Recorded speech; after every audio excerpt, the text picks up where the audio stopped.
নজর রাখবো পরবর্তী সংবাদে। রাজ্যের স্বনামধন্য বিদ্যালয় উমাকান্ত একাডেমির ১৬২তম প্রতিষ্ঠা দিবস, আর এই প্রতিষ্ঠা দিবস পালনের এবার ব্যাপক উদ্যোগ।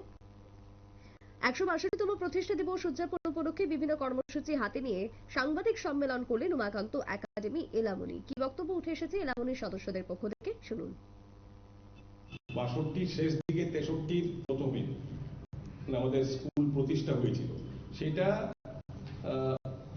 1890-তে স্কুলটা হাই স্কুলে রূপান্তরিত হয়েছিল।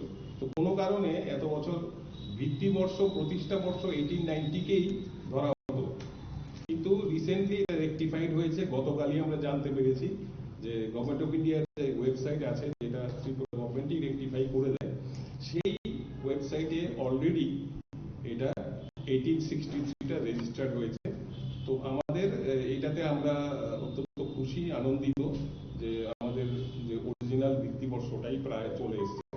তো সেই হিসাবে আমাদের ১৬২তম প্রতিষ্ঠা দিবস আগামী রবিবার ১৫ ডিসেম্বর আমাদের প্রতিষ্ঠা দিবস। তো এটা ১৬২তম প্রতিষ্ঠা দিবস আমরা প্রতি বছরের মতো এবারও উদযাপন করবো এক গুচ্ছিক কর্মসূচির মাধ্যমে। আমরা প্রতি বছর একটা শোভাযাত্রা করি সকালে। এই বছরও ৮:৩০টায় আমরা সময় দিয়েছি। আমরা স্কুল উমাকান্ত একাডেমি প্রাঙ্গণ থেকেই এই শোভাযাত্রা আমাদের আগরতলা শহরের প্রধান সড়কগুলো পরিভ্রমণ করে আবার স্কুলে আসবে। IGM Chowmuhani, RMS Chowmuhani, orient Chowmuhani, দুর্গাবাড়ির সামনে Tulsibati, Raman Chowmuhani, post office Chowmuhani, paradise Chowmuhani হয়ে আবার স্কুলে ফিরে আসবে। এই গেল আমাদের সকালের কর্মসূচি। এখানে আমাদের স্কুলের বর্তমান ছাত্রছাত্রী উমাকান্ত একাডেমি বাংলা এবং ইংলিশ মিডিয়াম দুটোরই।